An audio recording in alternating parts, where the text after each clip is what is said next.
sera bon. Il est là par ses promesses. Il est là parce que nous sommes ses enfants. Il est là parce que nous sommes chez lui. Chez lui dans sa maison. Chez lui dans son monde qu'il a créé.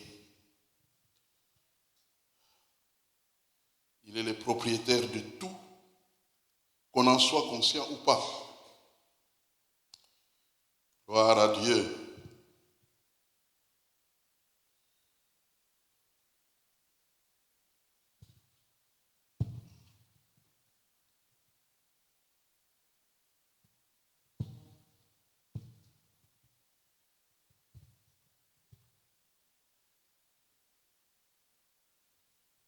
Alors je vous propose de lire la parole de Dieu dans l'épître de Paul aux Philippiens, au chapitre 4, le verset 6. Philippiens, chapitre 4, verset 6, la parole.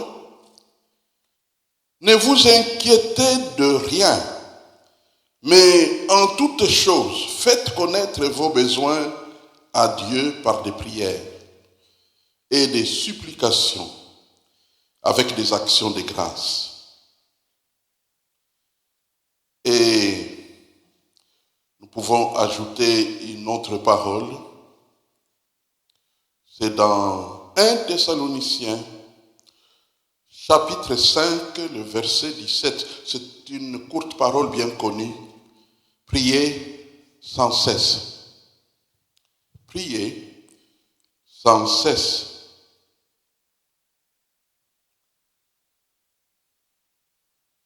Et de ces passages et d'autres qui suivront, nous retenons comme sujet tous couverts de prières. Tous couverts de prières, de beaucoup de prières. Tous couverts de prières. Prions le Seigneur. Seigneur notre Dieu, merci de ce que ta vie coule au travers de ta parole. Nous l'avons entendu, tu as créé toutes choses par ta parole. Et tu l'envoies maintenant. Ma prière, Seigneur, c'est que tu m'accordes la grâce de la communiquer comme je dois le faire de ta part. Mais aussi, je te demande que ces hommes et femmes que nous sommes puissions accueillir la parole. Pas comme la parole d'un homme, mais comme ta parole, parce que c'est ce qu'elle est. Alors viens par le Saint-Esprit abreuver le peuple. Au nom de Jésus. Amen. Ces passages peuvent être résumés par le fait que nous devons être couverts de prières.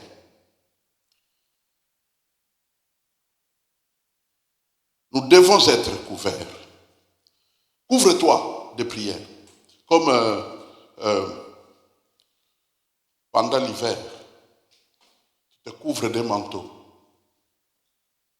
Couvre-toi de prières.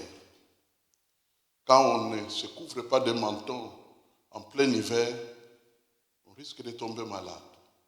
Couvre-toi. Couvre-toi. Couvre-toi.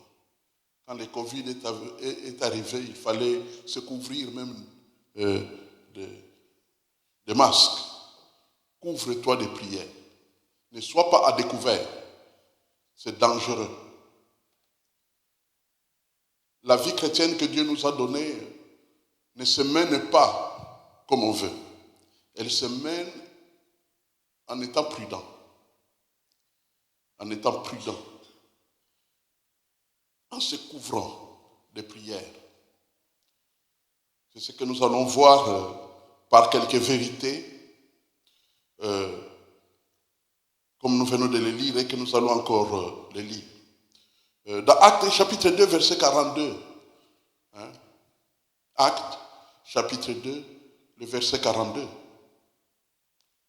Il persévérait dans l'enseignement des apôtres. Il persévérait dans la communion fraternelle. il persévérait dans la fraction du pain. Mais remarquez maintenant, quand on parle de prière, il persévérait dans les prières. Nous devons être couverts de prières. Mon frère, ma soeur, tu dois être couvert de prières. Ne sois pas à découvert. Sinon, celui qui tire t'atteindra comme cible. Celui qui attaque t'aura. Couvre-toi de prières. Se couvrir de prières, c'est se couvrir de Dieu. C'est comme un poussin qui se met sous la poule. Couvre-toi de prières. Comment se couvrir de prières? La première chose que nous notons, c'est que tous les devoirs de la vie doivent être couverts de prières.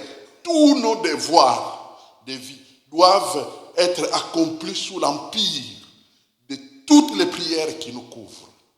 Ce n'est pas un luxe de couvrir toutes tes responsabilités de prière, tes responsabilités professionnelles, tes responsabilités en tant que parent, tes responsabilités chrétiennes, tes responsabilités de ministère, tes responsabilités, tout ton corps. Le fait de se couvrir de prières n'est pas un luxe. C'est un devoir.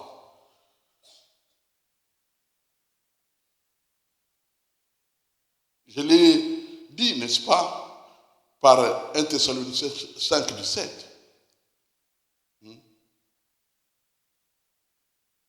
Priez sans cesse. Donc tous les devoirs de la vie doivent être accomplis dans les prières. Prier sans cesse. Pourquoi prier sans cesse? Pourquoi prier sans cesse? Vous savez, ce passage de 1 Thessaloniciens chapitre 5, vous savez que nous parlons beaucoup du verset 17, mais très peu parlent du verset 1 à 16. Pour arriver à 17, il y a 1 à 16. Pourquoi? Vous savez, il y a certaines phrases de la Bible qui sont lancées comme des conclusions. Compte tenu de ce qui se passe depuis 1 jusqu'à 16, priez sans cesse. Mais qu'est-ce qui se passe? Jetons un petit coup d'œil pour voir un peu. Qu'est-ce qui se passe dans 1 Thessaloniciens?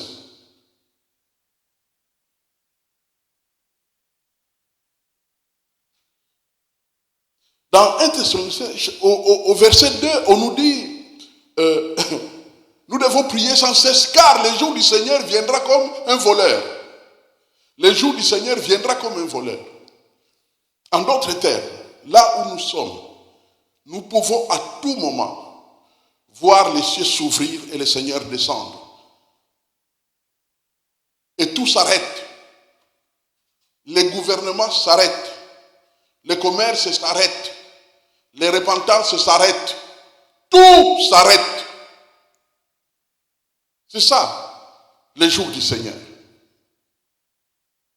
Au verset 6, on dit, priez sans cesse, car c'est comme ça qu'on veille.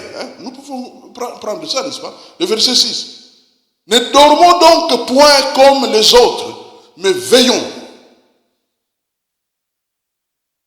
Ne dormons point comme les autres. Comment tu te considères comme chrétien? Es-tu un chrétien qui dort ou un chrétien qui est éveillé?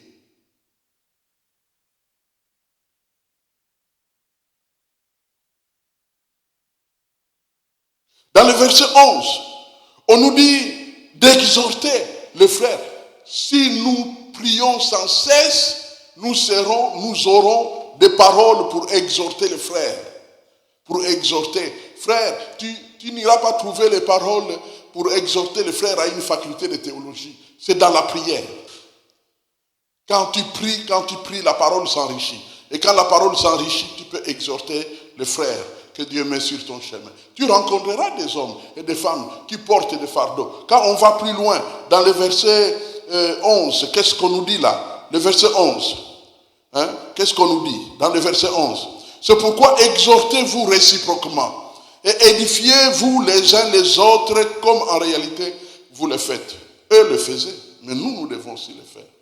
Donc, nous devons prier sans cesse pour que nous ayons de quoi nous exhorter les uns les autres. Nous exhorter les uns les autres. Dans le verset 12, on nous dit pourquoi prier sans cesse.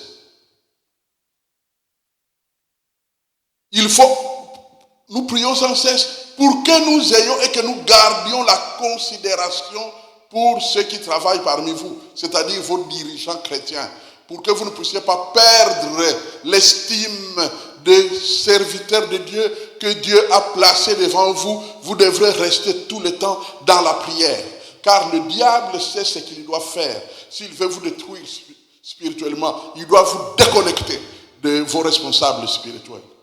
Quand on est déconnecté d'un responsable spirituel, on ne reçoit plus. On ne reçoit plus ses prières. On ne reçoit plus sa parole. La parole qui passe par lui. On ne le reçoit plus. On est fermé. Et quand on est fermé, on ne reçoit plus rien de Dieu.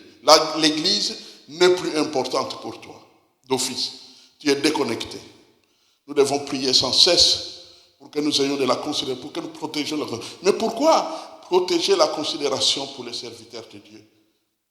Pourquoi protéger, comme on le dit, ce verset 12, l'affection des serviteurs de Dieu? Parce que ce sont des hommes. Parce que ce sont des femmes. Quand on dit des hommes, ça veut dire des êtres humains. Et étant des êtres humains, il y a des moments où, quelle que soit leur spiritualité, il y a des moments où ils manifesteront leur humanité.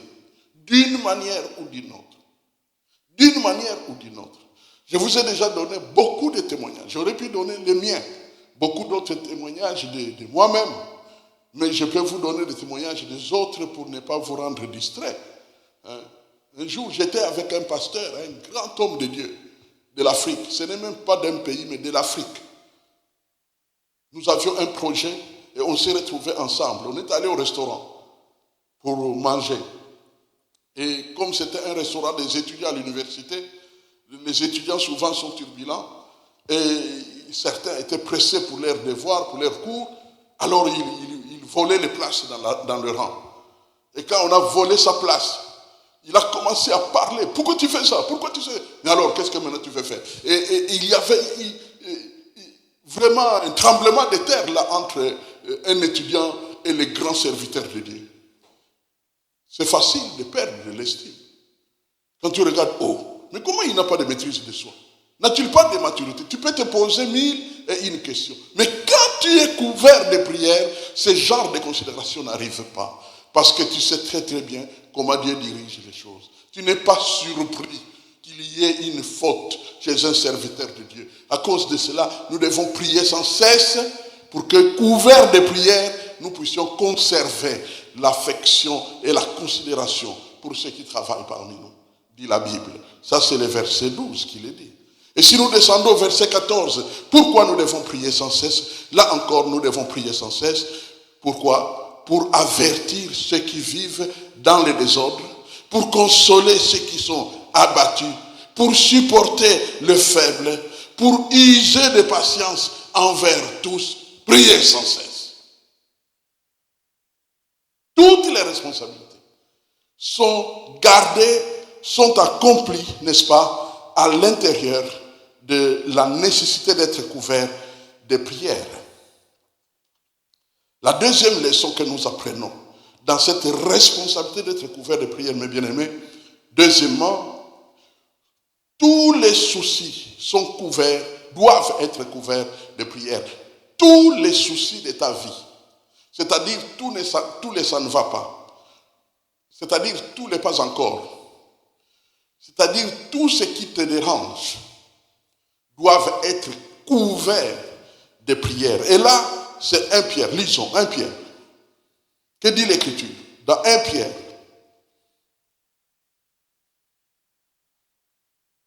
Dans 1 Pierre, chapitre 5,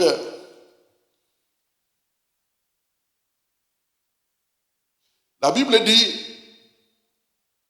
1 Pierre, chapitre 5, verset 7, nous le connaissons.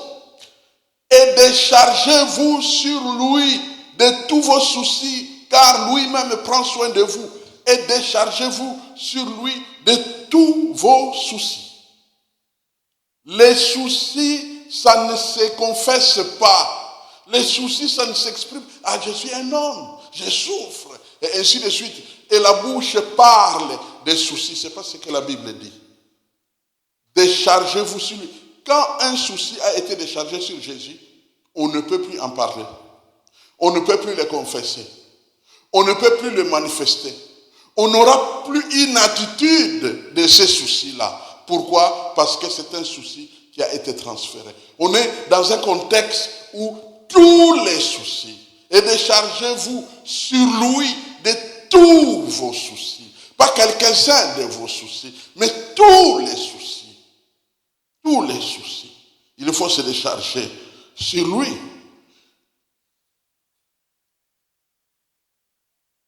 Pour que nous n'ayons plus à les manifester comme nous les comprenons très bien.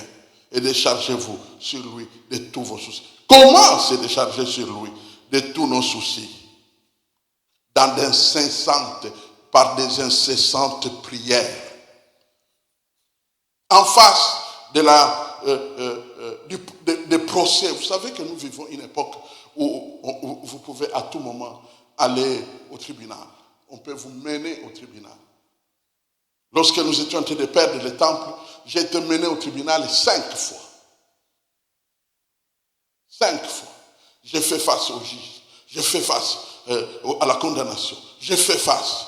Je devrais me défendre. Je devrais, ainsi de suite. À tout moment. Et ne t'imagine pas que tu auras nécessairement raison. Nous ne sommes plus dans un monde parfait. Même la justice est polluée. Ce n'est pas parce que tu es sûr d'être innocent que tu seras nécessairement innocenté par la justice des hommes. Non. À tout moment, tu peux perdre. L'apôtre Paul n'avait jamais eu de problème public. Mais combien de fois il a été en prison? Combien de fois il a été en prison? Jésus-Christ a été condamné par un procès de justice. Sa mort sur la croix n'était pas, sur le plan public, n'était pas, n'est-ce pas, une injustice ouverte. On l'a condamné parce qu'il s'appelait, il se disait être Dieu. Et alors, dans la justice des Juifs de l'époque, lorsque toi qui es un homme, tu te fais passer pour Dieu, tu es condamné à mort.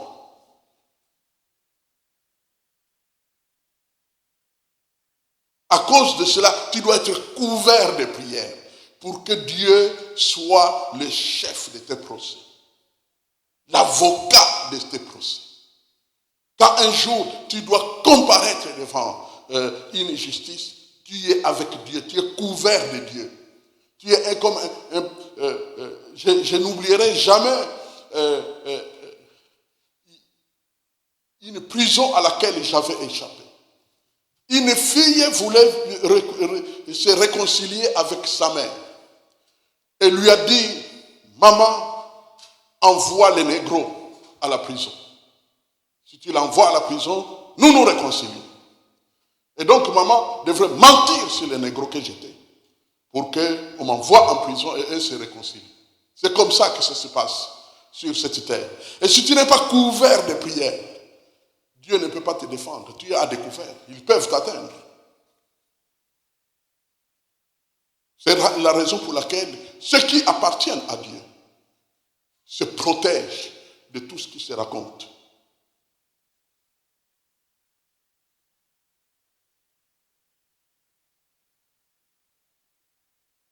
En maladie, nous devons être couverts de prières. On ne va pas seulement compter sur les effets des médicaments, des bons médicaments. Tu prends des bons médicaments, tu fais bien, parce que c'est nécessaire.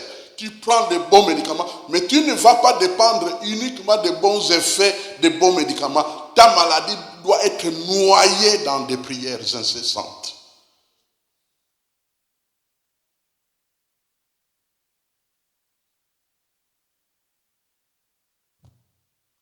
Quand il y a des problèmes de famille, de couple, quel que soit le type de problème, on ne va pas seulement dépendre de la bonne foi des uns et des autres.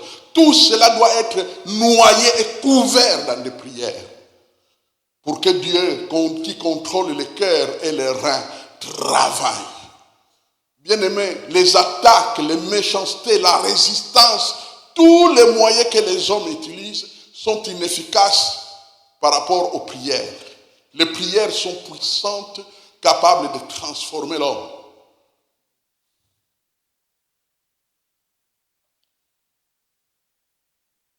Problème d'enfants rebelles. Eh bien, au lieu de perdre le temps pour faire des débats ou en parler à gauche, à droite, ou utiliser des intermédiaires humains, eh bien, ce n'est pas mauvais d'utiliser un intermédiaire humain, pourvu que tout soit plongé dans des prières. Tout doit être couvert de prières. Tous les soucis doivent être couverts de prières. Tu as en face un découragement, couvre ça de prières. Tu as en face des déceptions, couvre ça de prières. Tu as la tristesse dans ton cœur, couvre tout ça dans la prière. Couvre, enferme dans les prières pour que ça ne s'exprime pas. L'état lamentable de beaucoup de nations. Toutes les nations ne sont pas au même degré de destruction. Mais il y a certaines nations qui sont plus détruites que d'autres. C'est sale. Tout ce dont on parle au sujet de ces nations-là sont insupportables quelque part. On peut comprendre que certains hommes et femmes faibles de certaines générations commencent à piquer des crises et à mourir. Ils perdent l'envie de vivre parce que la nation, ça ne va pas. On espérait que ça puisse aller, mais ça ne va vraiment pas. Eh bien, il faut plonger ta nation dans des prières incessantes. De la sorte, toi-même, tu es protégé, mais en même temps, tu participeras à l'armée de l'Éternel qui combat pour les nations. Souvent, les gens disent, si nous étions Israël, nous serions bibliques. Tu n'as pas besoin d'être écrit dans la Bible pour que tu sois Israël. Tes prières peuvent transformer ta nation en un Israël. Ça ne sert à rien de prendre des avions pour aller à Tel Aviv, pour aller à Jérusalem, pour aller à des murs de lamentation là-bas. Vous avez des murs de lamentation chez vous à la maison, si vous avez tout plongé dans des incessantes prières.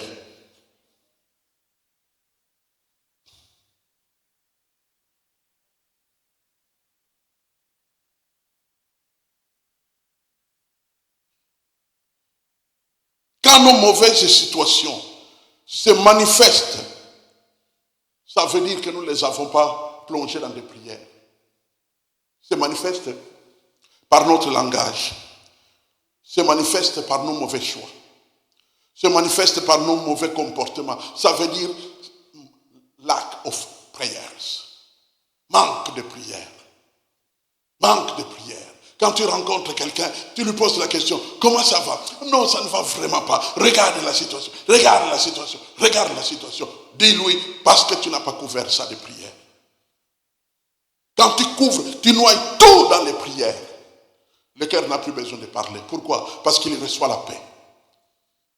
Quand tu as fini de transférer tes épreuves à Dieu, Dieu te donne la paix. Amen.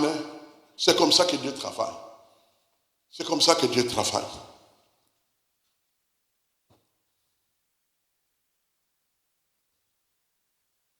Sans les prières, on pourrit spirituellement.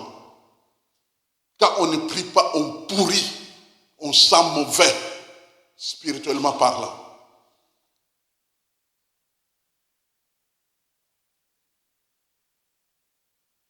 Il y a un homme de Dieu, Charles Finet. On a beaucoup parlé de lui dans les réveils. Il a beaucoup parlé des réveils. Chaque fois qu'il voyait que sa chair commençait à s'exprimer, sa façon de parler, il devenait bizarre. Il se fâchait pour un rien, il parlait mauvais et tout ça, ainsi de suite. Quand il découvrait cela, il se retirait pour se cacher même pendant 3 jours dans le but de noyer tout cela dans la prière. Mais nous n'aurons plus besoin de nous cacher pendant 3 jours. Parce qu'il y a un autre qui a vécu une expérience plus intéressante, Smith Wigglesworth. Il ne laissait pas passer 15 minutes sans qu'il ait prié. Parce qu'il plongeait toutes les situations, tous ses états d'âme, il les plongeait dans les prières. Prier sans cesse. C'est cela que Dieu veut.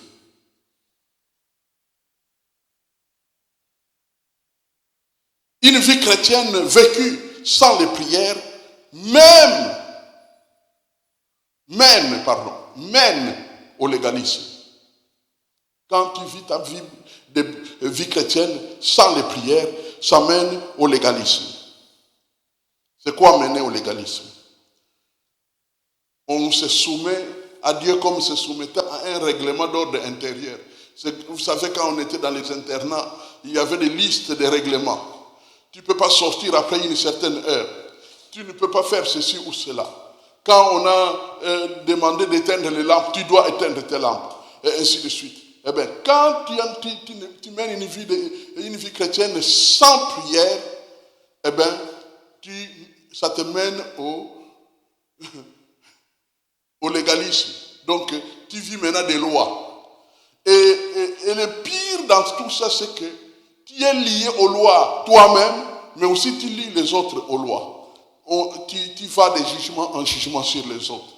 Mais quand tu mènes une vie de prière, une vie chrétienne plongée dans la prière, eh bien, tu as Jésus devant toi. Que ferait Jésus à ma place?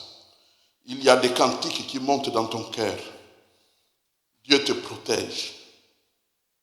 Bien-aimé, quand tu mènes une vie chrétienne sans les prières, la chair en nous, la chair, c'est-à-dire l'humanité, s'exprime. Or, l'humanité veut dire païen. Païen. Et païen veut dire fils du diable. C'est la même chose.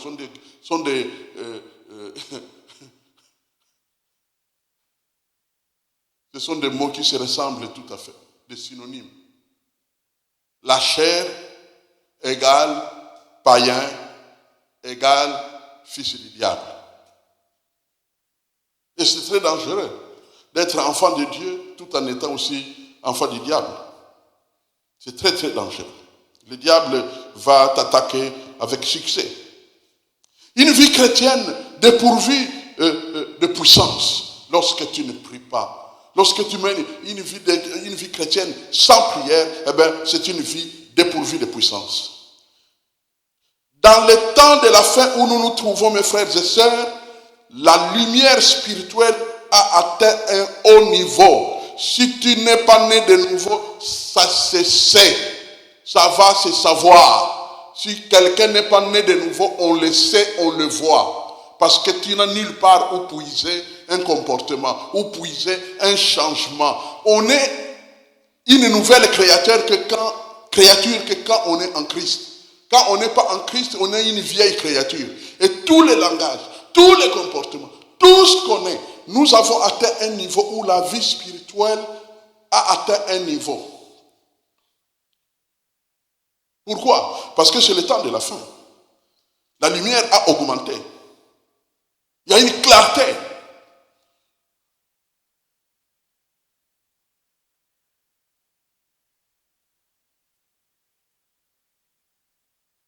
Quand on abandonne la foi, ça se voit aussi. Quand on vit dans le désordre, ça se voit également.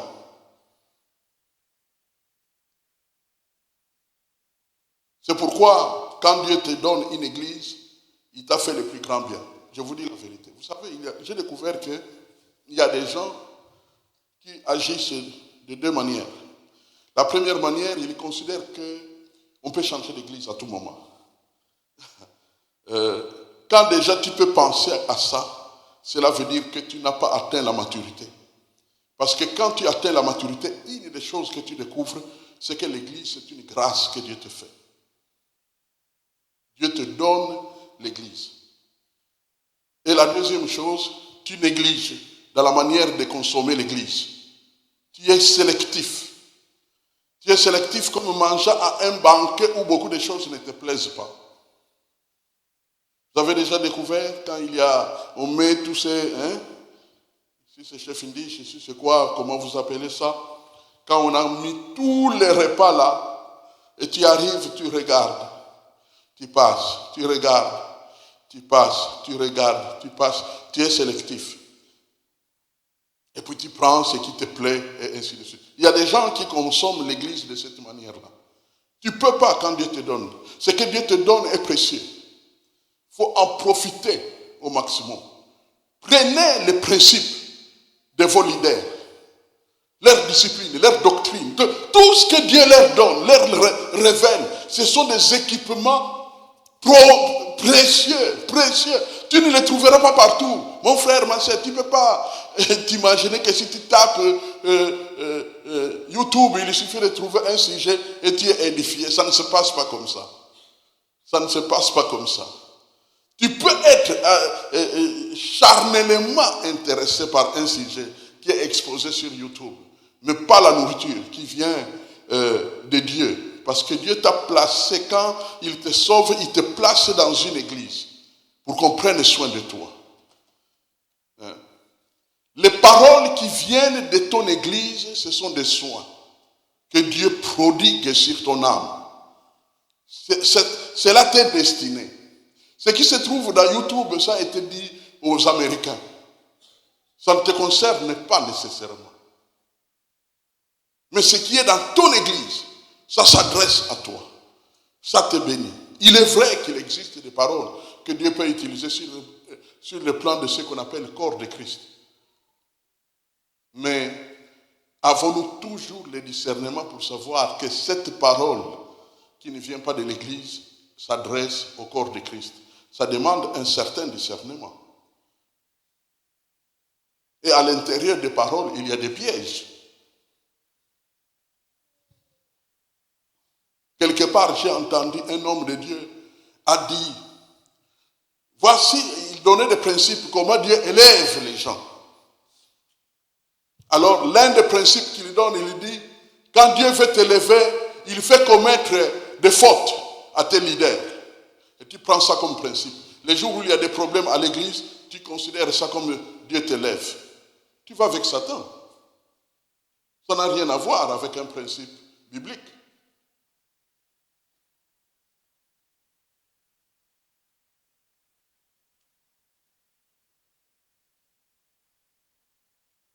Troisièmement, les péchés sont ôtés par les prières. Alors, vous connaissez la différence entre l'Ancien Testament et le Nouveau. Dans l'Ancien Testament, on couvre les péchés. Mais dans le Nouveau Testament, on ôte les péchés. C'est-à-dire, on couvre en attendant. Ça, c'est l'Ancien Testament. Mais dans le Nouveau Testament, avec Jésus, on ôte. C'est-à-dire, on déracine. On retire tout. Il n'y a plus rien à faire. C'est terminé. C'est ça, ôter. Les prières nous permettent d'ôter les péchés. Parce que nous nous appuyons sur celui qui a payé le prix, Jésus-Christ. Quand nous lisons dans Jean chapitre 1, que dit l'Écriture? Jean chapitre 1.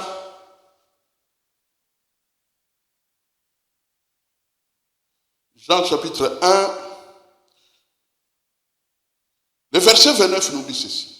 Jean chapitre 1, le verset 29.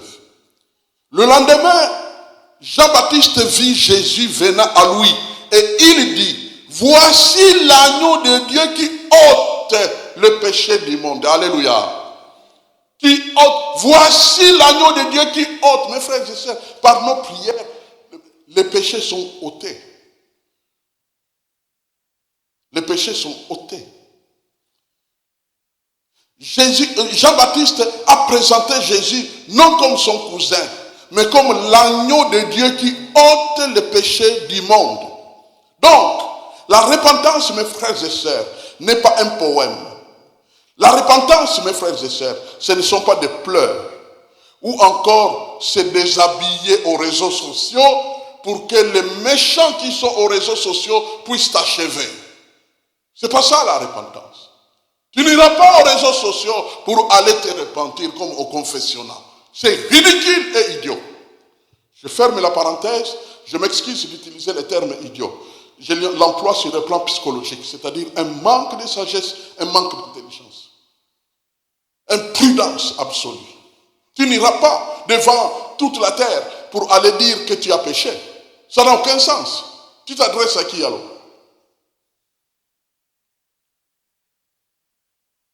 Bien-aimé, la repentance, donc, n'est pas un poème, ni de pleurs, ni aller aux réseaux sociaux pour se faire détruire. Mais la repentance, notez, c'est un seul mot que Dieu attend de chacun de nous. Un seul mot, un mot sec, un mot net. J'abandonne. Point final. La repentance veut dire j'abandonne. Tu abandonnes la chose. Tu abandonnes la pratique. Tu abandonnes ce que tu as fait du mal. Tu l'abandonnes. Et quand tu dis j'abandonne, Dieu regarde à ton cœur et il sait que tu l'as fait. Heureusement. Amen. Parce que même si tu vas aux réseaux sociaux, les gens à qui tu vas parler, quand ils vont réagir, tu seras surpris. La grande majorité ne croit pas à ce que tu dis. Tu n'as pas assez fait. Ou tu as fait à moitié. Ou tu mens. Ou ainsi de suite. Mais quand Dieu qui te regarde, tu te repens, tu abandonnes, j'abandonne, Dieu voit. Car il sonde le cœur et le rein.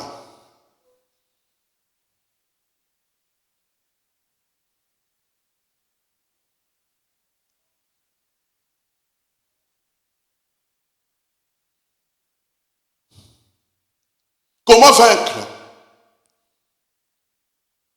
les attaques? Ici, j'ouvre une petite parenthèse.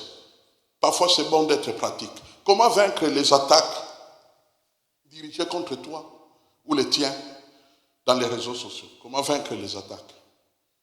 Et c'est aller dans l'endroit où on a écrit commentaire et plutôt si tu rends coup sur coup. Comment vaincre les attaques dans les réseaux sociaux? Savez-vous comment? Je vais vous le dire. Un seul mot aussi. Silence. Silence. Et c'est biblique? Oui. Exode chapitre 14, verset 14. L'Éternel combattra pour vous. Et vous, gardez quoi? Silence. Silence. Tu croises, on a attaqué ton frère, ton cousin, ton pasteur, aux réseaux sociaux, tu fais quoi? Silence. Silence. Si c'est vrai, on verra les effets. Si on dit de ton pasteur qu'il a tué, et on ne l'arrête jamais, est-ce que tu crois que ça y est lieu, que vraiment il a tué? On est dans un monde où il y a la justice qui va dans toutes les directions. Tu ne perds pas ton temps. Oh, le pasteur a tué, je quitte l'église. Si tu fais ça, eh bien, tu vas vraiment être un fournisseur de la joie du diable. Et figure-toi, je prophétise, dans 20 ans, tu auras changé combien d'églises? Car vous avez découvert que dans les réseaux sociaux, les célèbres stars d'hier peuvent devenir des parias aujourd'hui. À tout moment, tout peut changer. Les célèbres, où on a couru, quand il met le pied sur une ville, tout le monde court. Mais quelque temps seulement après, parce que c'est toujours ces réseaux sociaux-là, qu'est-ce qui arrive? Silence. C'est comme ça qu'on réagit. Mais pourquoi se taire? Se taire n'a rien à voir avec tolérer le mal. Se taire veut tout simplement dire que ça se traite avec Dieu. Amen. Parce que l'Éternel combattra pour nous. L'Éternel résolvera nos problèmes pour nous. L'Éternel s'occupera de nous. L'Éternel s'occupera de son Église. L'Éternel s'occupera de sa nation. L'Éternel s'occupera de ma famille. L'Éternel s'occupera de tous les problèmes qui me concernent. C'est la raison pour laquelle je lui fais confiance. Alléluia.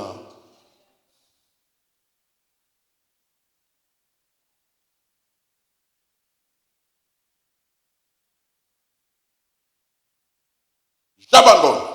Totalement, j'abandonne. Définitivement, en étant plongé dans des prières d'engagement devant Dieu. C'est ça, la repentance. Et quand la repentance a eu lieu, notez, la vie se poursuit. Alléluia. Notez bien. Quand la repentance a eu lieu, la vie fait quoi? Se poursuit. Quand la repentance a eu lieu, le ministère fait quoi? Se poursuit. Amen. Notez cela, c'est très important. Quand la repentance a eu lieu, je vous donne un exemple que vous connaissez très très bien, un exemple biblique. Lorsque l'apôtre Pierre, parce que vous savez qu'il était déjà apôtre, on a affaire à un apôtre. Quand vous connaissez l'évangile de Luc, vous savez que Jésus a passé toute une nuit à prier Dieu quelque part. Et quand il est descendu de la montagne où il est allé prier, qu'est-ce qu'il avait fait? Il a établi des apôtres. Il a établi des apôtres. Et parmi ces apôtres, il y avait qui? Pierre. Et donc, on avait affaire à un apôtre. Et puis un jour, quelque chose de pire arrive. L'apôtre Pierre, le plus en vue, renie les sauveurs, c'est-à-dire ment publiquement. Jésus est arrêté, vous connaissez l'histoire, et puis des gens approchent Pierre pour lui dire, toi aussi tu étais avec lui. Il nie connaître Jésus. Qu'on dise que je n'étais pas avec lui, on comprendrait que c'est un peu acceptable. Mais quand il dit qu'il ne connaît pas Jésus, c'est très grave. Mais le Seigneur en avait déjà parlé, vous le savez. Luc chapitre 22, verset 32. Satan a demandé de vous cribler tous comme des froment. Mais j'ai prié pour toi, pour que ta foi ne défaille point. Mais quand tu reviendras à moi, fortifie tes frères. Donc, cette affaire a eu lieu bien avant parce qu'il y avait Jésus qui avait déjà tout vu, ce qui allait arriver. Mais là où ça attire mon attention, c'est une question. Quand maintenant le jour de Pentecôte arrive, l'un des apôtres doit prêcher publiquement. Ma question est celle-ci. Pourquoi les apôtres n'ont-ils pas choisi un apôtre qui n'a pas nié Jésus? Il y avait des apôtres. 10 apôtres, pour ne plus compter Judas. Au moins 10 apôtres de Jésus n'ont pas renié les sauveurs. Pourquoi ne pas choisir l'un d'entre eux pour qu'il prêche le jour de Pentecôte? Pourquoi aller prendre Pierre qui a renié les sauveurs? La réponse est très simple. Parce que la repentance, quand elle a eu lieu, le ministère continue. Deuxièmement, on peut aller jusqu'à dire, parce que la repentance de Pierre a ramené tous les apôtres au même degré de sainteté. Si tu comprends ça, tu as compris le christianisme. Amen. Vous savez qu'il y a des gens qui vous mèneront en bateau en vous reprochant des choses d'il y a 20 ans, d'il y a 50 ans. Parce qu'ils ne sont pas dans le royaume des cieux.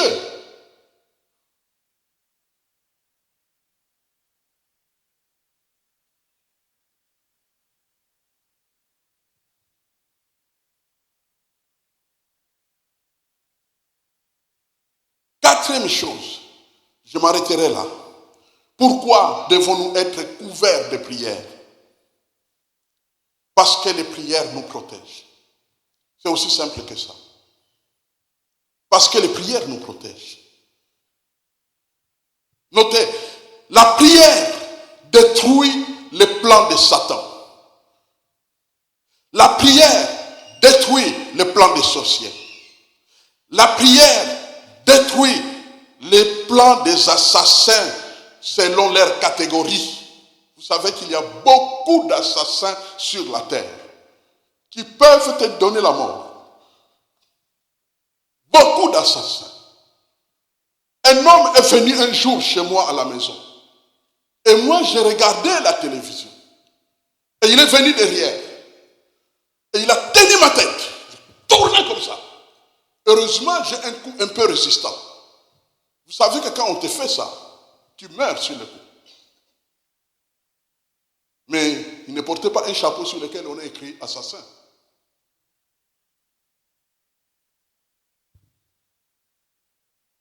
Il y a beaucoup d'assassins. Pas seulement les Koulouna. Les assassins sont très nombreux. Parce que tu pries à haute voix dans ton appartement.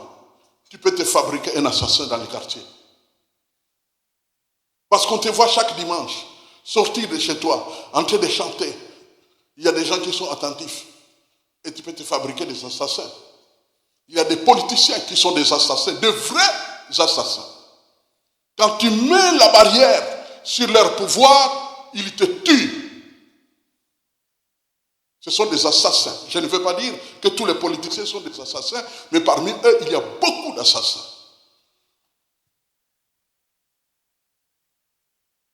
La prière détruit les plans des assassins. Certains qui sont vivants aujourd'hui étaient dans des listes des hommes et des femmes à tuer. Je sais de quoi je parle.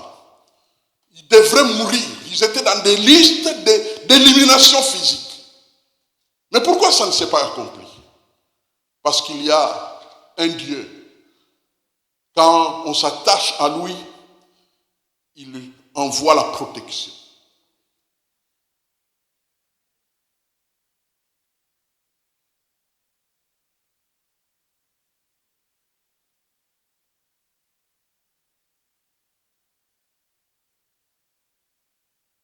Lisons la parole de Dieu. Dans Jacques chapitre 4, que dit l'Écriture? L'épître de Jacques.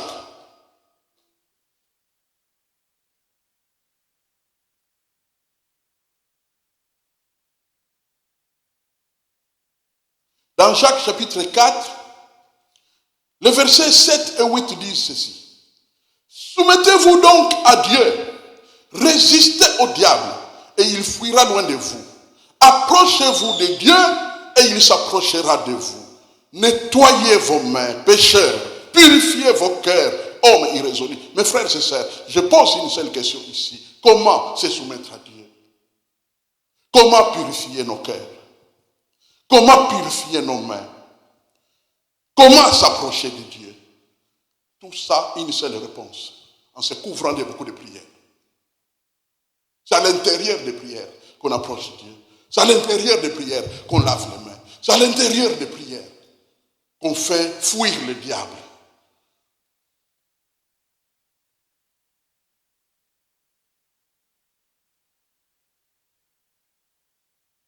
On peut dire beaucoup d'autres choses. La prière éteint des feux. La prière accouche des âmes dans les royaumes des cieux. La prière donne des victoires. La prière augmente la sagesse. La prière augmente le discernement. La prière donne des prophéties. La prière fait comprendre la parole de Dieu. La prière appelle au ministère. La prière produit des bons discernements. La prière donne des maris. La prière donne la guérison. La prière, on peut allonger la liste jusqu'à l'infini, mes frères et sœurs. Nous devons tous être couverts de prières. Et ces prières, ce ne sont pas les autres qui les feront. C'est chacun de nous. Tous couverts de prières. Alléluia. Prions le Seigneur. Père Tout-Puissant, merci. Parle à ton Dieu. Dis-lui que tu vas désormais te laisser couvrir de prières, de tes prières. Prions le Seigneur. Parle à ton Dieu. Il t'écoute. Alléluia. Il n'a pas envoyé sa parole pour rien. Il te l'envoie pour que tu vives. Tu vives heureux, épanoui et béni. Alléluia. C'est vrai, Seigneur. Nous croyons et nous acceptons cet ordre d'être couvert de prières. Nous en avons besoin. Oui, Seigneur, notre Dieu, nous en avons besoin d'être couverts de prières. Couverts de prières, couverts de prières, couverts de prières. Matin, midi, soir. Priez sans cesse. Persévérer dans la prière. Toutes sortes de prières. De repentance de prières. Se protéger des soucis, de tristesse, de trahison, quelles que soient les circonstances. Mais sous les prières, vivre la maladie sous la prière. Seigneur, merci pour ta parole que tu envoies à ton peuple. Oui, Seigneur, merci pour l'édification que tu nous accordes ce jour et que toute la gloire te revienne. Au nom puissant de Jésus. Amen.